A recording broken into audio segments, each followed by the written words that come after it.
YouTube, before we even get started, smash that like button, especially if you like time travel. Today is a very special video because I promised you a reading, a couple small excerpts from the book, and that is just what we're going to do right now. Before I get started though, you wonder probably what all is going on inside my art studio. A lot. A lot is hidden here. And when I was pointing out before, people were probably thinking, oh yeah, this and that, in this corner, that corner, blah blah blah. Might have found it funny, but there are a lot of hidden alcoves, even besides the four corners that I was pointing out before. Like this chain. Whoops. Sorry about that. I'm not even going to start it over because if I do, no, that's only a minute in. This chain that's up here. You never know what you're going to find. Let me sit this down. Then I'm gonna do the reading. Well, a couple of readings. I'm going to pick out a couple of different parts. So if you like time travel, stick around. Like I said, smash the like button. And above all, please subscribe. If you like time travel, subscribe, because if you don't, you might miss something. But this chain up here, you never know what you'll find in the Mirabella Art Studio or the Vincent Paul Mirabella II Film Production Studio. They're combined now. I have my art, my props, and everything else. Everything that has to do with the Trans-Metronome-Device book series, pilot for the miniseries, and simultaneously shooting the full-length feature film. Everything. It is all. Well, it's not all right here because this is not the only storage place. I'm a master of my own props amongst my other collections, but I am the master prop builder, creator of the Trans-Metronome-Device. I'm a one-man band when it comes to all the, creative parts. Now then, when it comes to the actors and stuff like that, and I might have an occasional person help me with something like lighting or whatnot. But I am the director of photography. I am the director. I also star in the miniseries and the full-length feature film. I wrote, illustrated, and did the cover art for the original book, and will do for my other ones as well. As many of you know that have followed me regularly, I plan for it to be a total of 8 in the entire series, and then I have 2 branch off series already. I have them all rough drafted too, so I have 2 branch off series, if everything does well. So far, it's doing great. As of right now, I come up here. I got 4 more. I had to add a couple more to my vehicles, the truck, the car, and my sports car. I keep books in all of them, and it's an official count there. I come up to get these 4 here. I'm at 16 more, so I sell these, and I'll have 12 left to mark the 1,600 books sold of Book 1, The Tangled Web of Betrayal in the Trans-Metronome-Device series. 1,600 copies sold since the year 2015, of course. But hey, like I've said before, I'm just a nobody in the little corner of the world here in Newcastle, Pennsylvania. I'm just trying to make my way in this life, and I'm trying to leave my mark. So, anyhow, up above here too is the big hand cannon. So if you've seen the sound and lighting effects, that bad boy is right up here. See, the stuff just hangs. Like, let me just show you this. Stuff hanging here and there. It's easier to get up than it is to get down. You never really ever will be 100% sure of what you can find in my studio. Well, this studio. Well, the other ones, the other ones where the real big stuff is. Like the stuff for the air car I'm building in sections. So, for you guys and girls that might not have seen the other new videos that I just put out with the sound and the laser stuff. I'm not going to do it here, but you'll have to check those out so you can see. But as you can see, this is a pretty, it's a pretty impressive looking weapon. And yes, that is a huge drum, just like the old Thompson submachine guns. So we have the old drum style gun. We have the futuristic 12 gauge. We have a laser weapon on there too. It's dual grip, and yeah, it's going to be vicious. That was just a little small test shoot that I did of the sound, and then the sound and the lights. But like I said, go watch those videos if you want to see it. I'm not going to do it right now. I'm going to hang it back up here so I can get on with this reading of a couple excerpts from the Trans-Metronome-Device, Book 1, The Tangled Web of Betrayal. So, if you haven't got a chance to read the book yet, you'll get a few pieces of what you've been missing, especially those out there besides the sci-fi and fantasy, because, yeah, there's magic and all that stuff in it, too. But if you like time travel, believe me, just so everybody knows, and I'm not talking about the books, there's going to be more than one Trans-Metronome device. We have the base unit, one more on the wrist, and there's a few other ones, too. Surprise! Oh, yeah, there's more than 2 of them. There's more than 5 of them. So you're just going to have to watch the pilot, follow the miniseries while the film is being completed. So finally, that is what I'm so excited about, is getting the pilot done and then shooting each individual episode and getting them pumped out for you guys to see a backstory of what happened. Because the miniseries, the pilot and the miniseries is everything that happened before book 1. So believe me, I have a very, very lot of time travel material for you time travel lovers, because I love time travel. And if you've seen the Scorpion Battlecruiser, aka codenamed the Scorchion because of the giant flamethrower that it's going to have, in the miniseries and the film productions, hey, this is where it all started. Right there. That was my early piece of artwork, conceptual art for the Scorchion. Yeah, there's so many weapons on it. I don't even know how many there is offhand. My drawings are insane. I created so many weapons on that. If it was a real live battle cruiser in real life, you would not dare go within, God, I don't even want to say a distance. You wouldn't even want to go no ways near it. If you've seen it, you would want to run. Trust me. Okay, back to the reading. I'm going to do a couple readings. I'm going to zoom around and read a couple good parts here. The Trans-Metronome-Device, Book 1, The Tangled Web of Betrayal. Written and illustrated by me, of course. These things are backwards in here, of course, because I have the filming there turned around on the video. But, of course, there is a copy at the Library of Congress. There's the Library of Congress control number, and it is copyrighted. I have a poor man's copyright, too, that I sent ages ago of my very original piece of work of this. And you know what's really funny? I love different shows, but I just recently seen, I think I might have mentioned it in one of my other videos, I'm not sure, but I seen a new Netflix show called The Atom Project. Now, mysteriously, it's going to be being released here sometime this month. It might even be out already. I think it was the 20th or 22nd. So, let me see. Oh, God. Today's the 22nd. So, it either came out a couple days ago or it comes out today.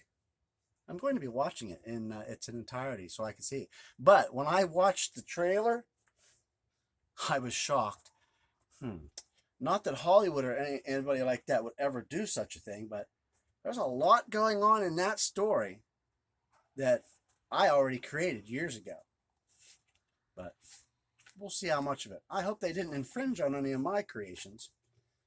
If so, I got a good lawyer. Anyhow, and he is a copyright lawyer, amongst other, he does other things, but that's one of his main things that he does. Copyright and all that stuff about all your rights, all rights reserved, and blah, blah, blah, blah, blah. I don't understand all that jargon. And when I'm writing sci-fi stuff, I always research and stuff to make sure that, I can get things to seem as most, as closest to possible of reality. So it's a really nice, believable story. But anyhow, I really liked the trailer of that. So, but I've seen other things on YouTube about, writers saying that their scripts were, ripped off and stuff. That's why I never send my stuff out to any of these people. That's why there's so many things that when the pilot really comes out, you guys that have been watching me for years about this are going to be like, oh my God, we never knew. Yeah, because you think I showed you a lot. I haven't showed you nothing really compared to what is in my realm of the Trans-Metronome device. So if anybody does try to steal any of my, intellectual properties, they are barking up the wrong tree, believe me. And I will protect myself. This is for fun. It's not for ripping us off, So hopefully they didn't do that. But anyhow, enough of the drama stuff.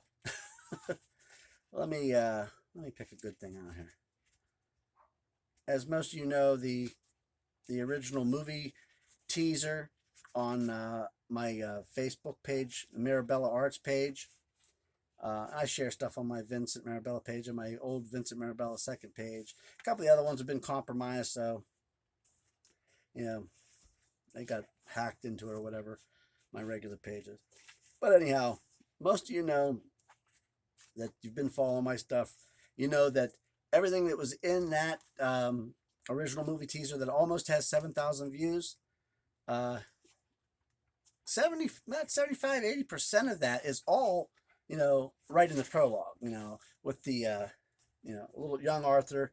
He's building a tree house and, his future self comes to visit him, all this, and that, blah, blah, blah, blah, blah. So, the few of the things that are in that, teaser is nothing. So really, I have so much that you're not even going to believe it. I'm going to take you past that now, being as everybody knows about the teaser and the 75-80% of it being the prologue. And I'm going to take you, we're going to right to chapter 1. Alrighty. The Nomelos laboratory was secluded in a plush forest and had a fantasy tale theme in its overall design. In the rear of the cozy structure was a state-of-the-art observatory. Inside the quaint lab sat the most valuable machine Arthur Nomelos had ever built, the Trans-Metronome-Device. Arthur was weary as he stepped out of the hatchway of his TMD. The trip he had just returned from had drained him both physically and mentally. He had made several trips with the device since he first completed it and was trying to work out the bugs. Some of the temporal trips were a benefit overall, but a few hadn't gone exactly as planned. He knew the journey he was just now returning from was a mistake the moment he heard loud profanity, accompanied by thunderous knocking at the back door of the laboratory. The image of a hostile-looking man's face engulfed the security monitor next to the lab's rear entrance door. Arthur looked at the man's face on the monitor and then shook his head. He reached reluctantly and deactivated the door's electronic locking mechanism. The door whisked open, and the daily broadcast of profanity ceased. "Don't suspend transmissions on my account," said Arthur. "You're not amusing," the man retorted with much contempt. "Just get to the annotation you've come to grace us with." Arthur's tone turned wry. "You used the device again, didn't you?" "It's my device. I invented it. Therefore, I must test it." If you've seen the original movie teaser, that's one of the lines that I speak in there when you see my Magna Quadrunner air car, slowly hover by. And that was when it was in its early stage when, the cardboard and all that wasn't, there was no metal, plastic, nothing on it. And, that was very early. That was very rough. So that's just a small excerpt of chapter 1. Let's move forward here. Oh, here's my stepdaughter, Brittany, and She is in the original movie teaser, and she will be, artwork of her will be, of course, in the book. So check that out. Let's go. I'm not gonna ruin a whole lot for you, but I do want you guys to see a little something something here.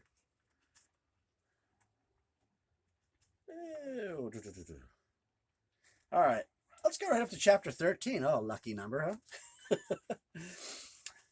Global Defense Technologies Incorporated was the world's largest weapons manufacturer. They had grown considerably since the end of World War IV. They secured their mark in the armaments field early on and were no match to their competitors. They had all the military contracts on lockdown and were the sole supplier to the UTR government's main line of defense. UTR is the Unified Territories of Rhodesia. When you read the book, you'll find out what all that is. GDT, Global Defense Technologies, GDT also catered to the extremely wealthy and elite citizens of the world. Jacqueline was one of their newest customers, Jacqueline Zillow. Her plans for Mark's future, that's her son, her plans for Mark's future home, the Phoenix Fortress, which is also, in a poem inside the book. Yeah, I write poetry. I write music, songs, all that. I play the electric guitar. I play the trumpet. I play piano and keyboards. I want to get a set of bagpipes too. I kind of like those. A Sicilian playing bagpipes. That's because I have a little bit of Irish and Scottish in me. And Mirabella, in Italian, that means beautiful image. Imagine that. A little bit of history. Before I actually turned it to Mirabella Arts years ago, and I still have the original cards. Nobody has ever seen them, for years, unless they got a copy. Mirabella Arts was originally, well, I'll save that for another time. But believe me, this was way back in the day, way before I ever decided to actually go forward and introduce Vincent Mirabella Arts. Okay, back to some reading here. Yeah, the Phoenix Fortress was the largest account in the private sector. Outside of that, the only project that could come close to ever hoping to pass it would be the UTR's proposed plans for the Rhodesian Solar Outpost, designed by their Space Defense Program. Yeah, the RSO. And believe me, it's nothing like the Death Star from Star Wars, trust me. Trust me, it's nothing. It doesn't look nothing like the Death Star. And believe me, I love, like I said, I love Star Wars. I've been inspired by Star Wars and many other sci-fi TV shows and films. But believe me, when you see the RSO, you'll see it is nothing like the Death Star. But it is pretty freaking awesome. And I'm also, in the process of finishing up the miniature. Probably wondered if you have the book, you probably don't know, but that right there, that is the early stages of the RSO, the Rhodesian Solar Outpost. That's just a fraction. That's just a piece. That's just a piece of the whole entire Rhodesian Solar Outpost. Okay, back where we are here. Upon its completion, the Phoenix Fortress would be the largest structure ever created on Earth. Dimensions so staggering that if one of the ancient pyramids were to be set next to it, the pyramid would appear to be the size of an anthill. Oh yeah. Bigger is better, trust me. It is. They love bigger. And don't forget, this book is an adult read. It's for mature audiences, so I guess 18 and up. I don't know. They might, by their specs, go a little younger, but I always say adult, 18 and up. I am working on the children's book, and I'm working on a couple other books too. I have them, roughed out, written, and I got to finish the artwork and stuff. But believe me, I'm gonna blow people's mind when I start publishing a bunch of these, like simultaneously, when they not simultaneously, but like the film and the miniseries being made, but like boom, boom, boom, consecutively. When I start pumping them out and you start seeing a new book come out every 3 to 6 months, you're gonna be like, what? It took him all this time to get book 2 done, And now he's pumping out. That's because I've rough drafted everything so that when I put this thing in gear and everybody really falls in love, and this becomes as epic as I know it is, because I have so many friends, and I tell them always, be honest with me, and they're like, no, Vinny, you got something. You got something here that everybody is going to love. And when it does catch on, and the Trans-Metronome-Device will be, and when it does become a household sci-fi fantasy time travel, realm name, in every household, when they say, hey, wow, you know about the Trans-Metronome-Device? Do I? Heck, I got the books, I got the movie, I got that miniseries too. You remember that thing they did way before, when they finally got the film done? Remember the miniseries they did before that, years before? I got all that. Yeah, I'm waiting for the next one to come out. Oh, yeah, it's coming. I told you before. I am Arthur Nomalos, the creator of the Trans-Metronome-Device. I have done plenty of time traveling. I've seen the future. It's a beautiful thing. Oh, in case you were wondering, I'll get back to reading in a second. In case you were wondering when I mentioned World War IV in there, yeah. World War III and World War IV both have taken place in the backstory, which you'll find out in the pilot and miniseries, where that all, went, as so to speak, where it's going, where it has already been. World War III and World War IV weren't exactly like everybody always thought. Push a button, boom, the Earth's going to blow up. Nah, not all like that. Believe me. But when you see the twists that I have put on World War III and World War IV in the Trans-Metronome-Device realm, you're going to see that this time travel saga is definitely like no other, what I've been saying. So I'm not blowing smoke up your wazoo. Trust me. It's going to be. I've went the extra mile doing research, on historically and scientifically to try to make this the most captivating saga ever. And believe me, we all love Star Wars, like I keep saying. We love Star Wars. We like Star Trek. Maybe not everybody does, but I do. I like Star Wars. I like Star Trek. I like Logan's Run, Arc 2, The Fantastic Journey. You young people are saying, what are those? Look them up on YouTube. There's a whole bunch more. Matter of fact, I'm going to give a whole list of things that you guys will love. I'm going to list them all, and then I'm going to read them off in a future video, just like I promised the reading. And here I am. Now let's get back to the. That's enough of chapter 13. You'll see that's pretty interesting there. Oh wait, I'll give you one more. I'll give you one more piece. Hold on. Okay. Yeah, about the pyramids and the size of the anthill. That's big. Okay. The Rodinars this woman is spending on her so-called Phoenix Fortress project are beyond phenomenal, Zadok Malone said to himself in a low voice as he went over the plans at his work desk. I can't even count that high.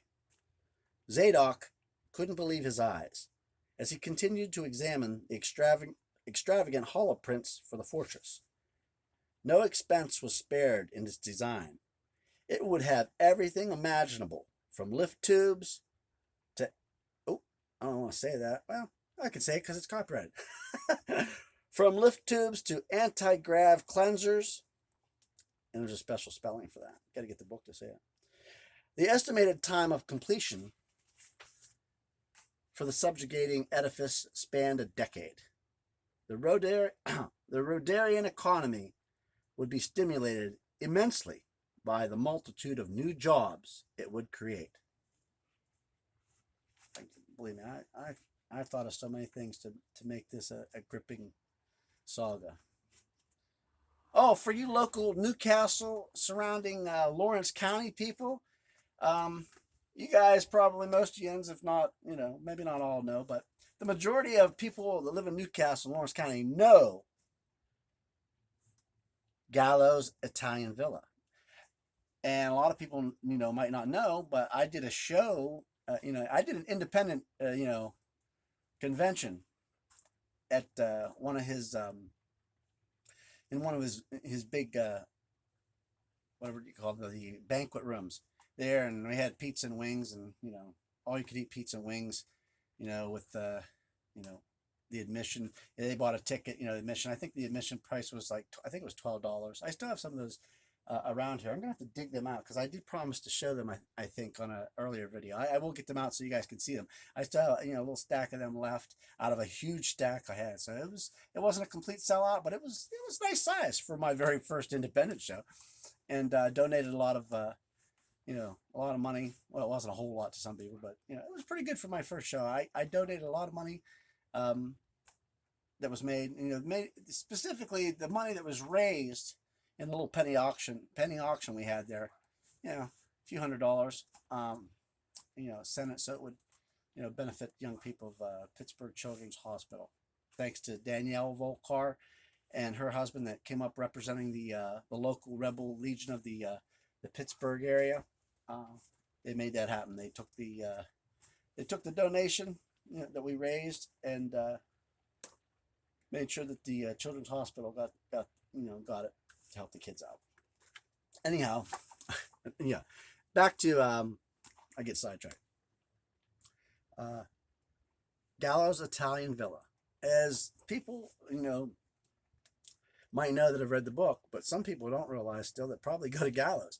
And it's kind of like still like maybe not not on the complete DL. It's not on the download totally, but if you ask, I'm sure you'll find out. If you ask me, I'll tell you. But on the cover, Phil Gallo himself. This video is not picking up real good there, but anyhow, that's Phil Gallo right there in the cover art, and inside the book we have Phil Gallo.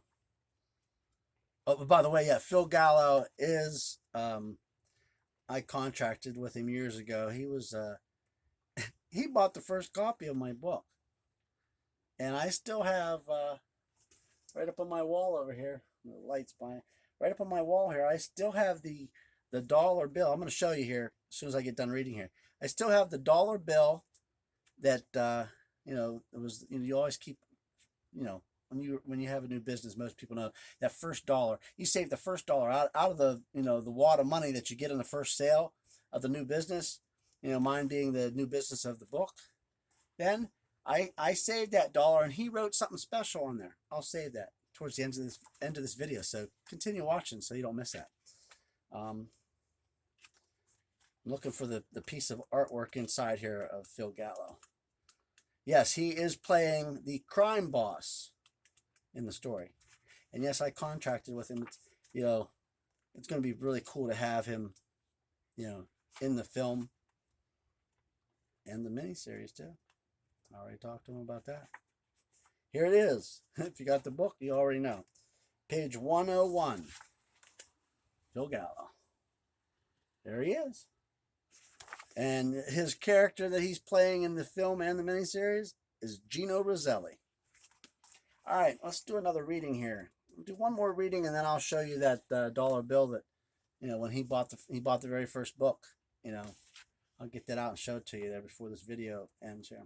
Where we're at? We're at we're at 28 minutes, so we're gonna make it happen real quick because I don't want to go too long. There's still more there, but here's chapter 28. Magna Quad Runner cruiser sirens blared in the distance as Arthur sat in his Magna Quad Runner. His eyes were bloodshot from tears. His pulse was erratic. Sweat was beading on his face. He buried his face in his hands for a few moments, then wiped the sweat from the tears in his eyes. This was the worst feeling he had ever experienced. His heart was broken, and now, only that he had just, and not only that he had just, we're out of time. You're going to have to get the book. Go to the Newcastle Public Library, and you can check it out and read it for free. And if you decide you really like it, go down in the basement of the Newcastle Public Library and buy it. But you can get it cheaper from me. I think they'd sell it for like 14, 15 bucks. If you meet me in person, I'll sell you one cash, 10 bucks. It was $19.95 when it first came out in 2015, so half price. Let me get this dollar out here with Phil's signature before this, I'm going to get past my, yeah, I got my electric guitar here too. I was playing Purple Rain on TikTok. Oh yeah, go to TikTok. Yeah, play electric guitar. Purple Rain, if you like Purple Rain. If you like Prince. I like Prince. I like the Carpenters. I like Neil Diamond. I like Michael Jackson. I like Prince. I like a boatload of music. I like Motley Crue, Van Halen, Metallica. I love Eminem. Shoot, so much music. I could go on forever. Best wishes, Vince, on this endeavor. Phil Gallo. And I framed it. And of course it's backwards here because of the there. And Phil, if you ever get a chance to watch this video or go to the end, yep, I still have the dollar. I told you I framed it. There it is. It sits right up in my studio, so every time I'm up here working, I have it, and I have this great message from him. Best wishes on this endeavor. Phil Gallo is an awesome person. He is so super nice, and I don't care who you are. You go in there. If you can't find yourself to really love Phil Gallo and being in his Italian Villa restaurant, I don't know. Something must be wrong, with you, because he's a very likable guy. And he's very nice when he is there. He might not always be there, but he's there early on in the day, and he leaves at various times. I mean, he's the boss. He owns the Gallo's Italian Villa. But when he's in there, he makes sure he comes out personally. And I've never seen any other restaurant in my whole life do this. There might be, and I might just miss them. Every time I've been there, everybody I talk to, anytime, they've been there and Phil is there, he comes out to each table and he greets. If he don't know them, he introduces himself and welcomes there, but he comes out to every single table to talk to every single customer. I don't care where you like to go eat, but if you want to go somewhere where you're really, you can feel the love and you can feel that you're wanted in that establishment, go to Gallo's Italian Villa in Neshannock Township, Newcastle, Pennsylvania, and tell Phil that Vinny Mirabella sent you. He'll say, "Hey, Vincenzo, you're the man, Phil." I hope you enjoyed the reading. It wasn't a whole lot, but it's 3 different sections of the book. There's still a few more chapters after that. And if you're wondering what's making Arthur feel real down, depressed, and crying there, you're going to have to read the book, or else wait for the film to be done. Better go get the book, because what's going on there isn't going to be in the pilot or the miniseries. I love you guys. Please subscribe if you haven't already. And thank you to everybody who has subscribed. This is still, I started this, December 9th. At the end of 2021. I just started this. I mean, I'm only, what is it, 10 weeks old? Something like that. I can do the math. 9.5, 10 weeks old. And I'm enjoying it. And believe me, I think I've mentioned it before. The reason I don't have all the explanatory videos like a lot of you like is because, I have, this, I'm licensing, this stuff, when I get around to it, I'll be licensing some of it to certain people to, mass produce stuff possibly. But for right now, I'm keeping it like George Lucas did. He brought sections of the script. He never gave the actors the script and told them everything. So I can't show you exactly what makes all these, vehicles and props and stuff tick. I'd be giving away my secrets. But believe me, once it's out there and it's on the film and everything like that, boom, I'm going to have detailed, fully edited videos that you're going to be like, wow. So then once I'm fully established in the with the miniseries, and the film and stuff like that, once I'm fully established that way on film, then you can start building my stuff, and I'll show you how, so that you can start cosplaying, so you can start trooping the Trans-Metronome-Device way. And don't forget, I'm Arthur Nemelos. I'm the time traveler. I've been to the future. I've seen it. It all turns out really good in the end. But there's a few roller coasters along the way. So until the next time, please subscribe, continue liking and following all my platforms on Facebook and TikTok. But above all, please subscribe here to my YouTube channel, Vincent Paul Mirabella II Film Productions.